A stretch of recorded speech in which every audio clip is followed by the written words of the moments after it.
तो हेलो दोस्तों, नमस्कार और स्वागत है आपका आज के हमारे नए वीडियो पे। जैसे कि दोस्तों, आज मैं आप लोगों के साथ एक बहुत अच्छा एक्सपीरियंस शेयर करने वाला हूँ। आज से एक हफ्ता पीछे वैसे तो पॉइजन वाले बहुत सारे केस मैंने हैंडल किया है, बट ये जो केस है आज मैंने सोचा कि इसके ऊपर एक वीडियो बनाया जाए, क्योंकि आजकल का जो जनरेशन है और 2023 जो चल रहा है, आजकल के जनरेशन में जो बच्चे हैं सिलेक्शन नहीं होने के कारण या फिर दूसरे कारण की वजह से बहुत जल्दी डिसीजन ले लेते हैं सुसाइड करने का। तो ऐसा बिल्कुल भी नहीं करना है। तो एक हफ्ते पीछे जो केस आया था आईसीयू में, वो दोपहर के 12 बजे के आसपास आया था। एक लड़का था 23 साल का, और उसके घर में कुछ बात के कारण झगड़ा हुआ था, और झगड़ा होने की वजह से वो लड़का कॉलेज कर रहा था। बट उसने क्या किया कि वो घर पे, जहाँ पे मतलब पूरा आउट का जो एरिया होता है, जहाँ पे मतलब खेती किसानी, जहाँ पे मतलब पूरा जहाँ खेती बाड़ी करते हैं वहाँ पूरा सामान होता है ना, वहाँ पे हर्बिसाइड मतलब वो जो लिक्विड होता है जिसको आप लोग कीटनाशक के रूप में जानते हैं, ग्लाइसोफास्फेट बोलते हैं उसको, या ग्लाइफास्फेट भी आता है। वो जो सोल्यूशन रखा हुआ था उसका 20 से 30 ml वो पी गया। बॉटल उठाया और सीधे से पी लिया, और पीने के बाद फिर छाती में जलन होने लगा, पेट में भी जलन स्टार्ट हो गया, घबराहट लगने लगा, बेचैनी लगने लगा, आँख के सामने अंधेरा छाने लग गया। अब जानते हो हर्बिसाइड पॉइजनिंग बहुत कॉमन पॉइजनिंग है, मतलब सुसाइड केस में बहुत ज़्यादा ये यूज होता है। मतलब हर घर में रहता है। अब जहाँ खेती किसानी जहाँ हो रहा है वहाँ तो रहता ही है। कीटनाशक को मारने के लिए इसका यूज किया जाता है खेती बाड़ी में। अब उसके बाद पेशेंट को लेके एम्बुलेंस से इमरजेंसी में आए, आईसीयू में लेके आए। आईसीयू में लेके आने के बाद जो सबसे फर्स्ट आपको करना है, पहला पेशेंट के केयर पे सबसे नंबर 1 पे गैस्ट्रिक लवाज करना पड़ेगा। तो 3 से 4 लीटर नॉर्मल सलाइन से उस पेशेंट का गैस्ट्रिक लवाज किए। राइस ट्यूब डाले 16 नंबर का, नाक से राइस ट्यूब डालने के बाद फिर गैस्ट्रिक लवाज कर किए कंटिन्यू। जब 4 लीटर से कंटिन्यू गैस्ट्रिक लवाज हुआ, उसके बाद चारकोल यूनिवर्सल एंटीडोट है। इसको आप बहुत सारे जो पॉइजन होते हैं, ऑलमोस्ट पॉइजन में जिसका एंटीडोट है वो चारकोल होता है।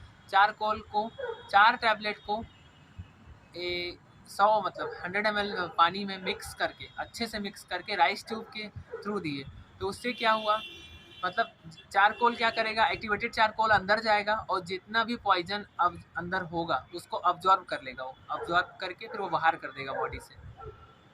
तो सबसे इंटरेस्टिंग इस केस में यही चीज़ था कि पेशेंट का जो वाइटल था, हार्ट रेट बढ़ा हुआ था।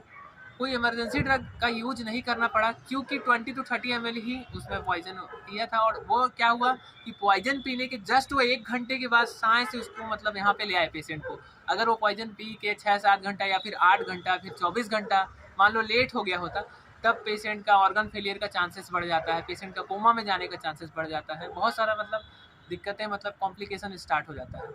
और पॉइजन वाले केस में आप लोग हमेशा ध्यान रखना, पॉइजन वाले केस में राइस ट्यूब फर्स्ट नंबर पे होता है, उसके बाद गैस्ट्रिक लवाज करना होता है अगर हर्बिसाइड पॉइजनिंग है, और उसके बाद पैंटॉप ऑन्डम, और बर्निंग के लिए आप न्यूकेन जेल सिरप आता है वो दे सकते हो, 2 चम्मच।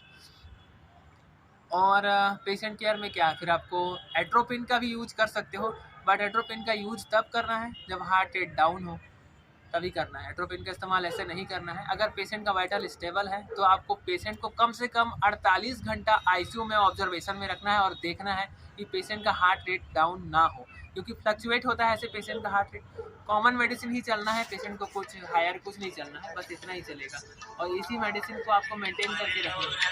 और इतना में ही आपको ध्यान रखना है कि पेशेंट का वाइटल स्टेबल रहे, हार्ट रेट डाउन ना हो। अगर हार्ट रेट डाउन होता है तो जो ड्रिप आप दे रहे हो नॉर्मल सलाइन का या फिर आरएल का, उसमें आपको 1 या 2 एम्पुल एट्रोपिन को ऐड कर देना है बस। तो आज का जो एक्सपीरियंस था आपको कैसा लगा, क्योंकि 48 घंटा बहुत मेन होता है दोस्तों। उसके बाद क्या होता है ना, 24 से 48 घंटे के बाद अगर ज़्यादा, मतलब ये समझ लो कि अगर बॉडी में अच्छे से अगर पॉइजन अब्जॉर्ब हो गया तो पेशेंट सीरियस हो जाते हैं। तो शुरू में क्या होता है, जब पेशेंट आता है तब तो बात कर रहा होता है, वाइटल भी स्टेबल होता है, बस जलन हो रहा होता है, तो साथ वाले लोग नहीं समझते हैं, उनको ये लगता है कि सब नॉर्मल है। बट फिर क्या है, कम से कम फिर वो क्या होता है, ठीक लग रहा है तो सोचते हैं ठीक है फिर तो ये ठीक ही हो गया, इसको ले जाते हैं। बट ऐसा नहीं है। पॉइजन, जो कुछ पॉइजन होता है जैसे कीटनाशक है, उसका असर 24 से 48 घंटे के बाद अब्जॉर्ब होने के बाद बहुत फास्ट होता है, पेशेंट कोमा में भी चले जाते हैं। तो आज का जो एक्सपीरियंस था आपको कैसा लगा कमेंट बॉक्स में कमेंट करके जरूर बताइएगा। इस वीडियो की डिस्क्रिप्शन में मैं इंस्टाग्राम का लिंक दे दूंगा। आज की वीडियो को यहीं पे एंड करते हैं, मिलते हैं नेक्स्ट वीडियो पे। चैनल को ऐसे ही सपोर्ट करते रहिए, लाइक कीजिए, सब्सक्राइब कीजिए। आप सभी को दिल से थैंक यू।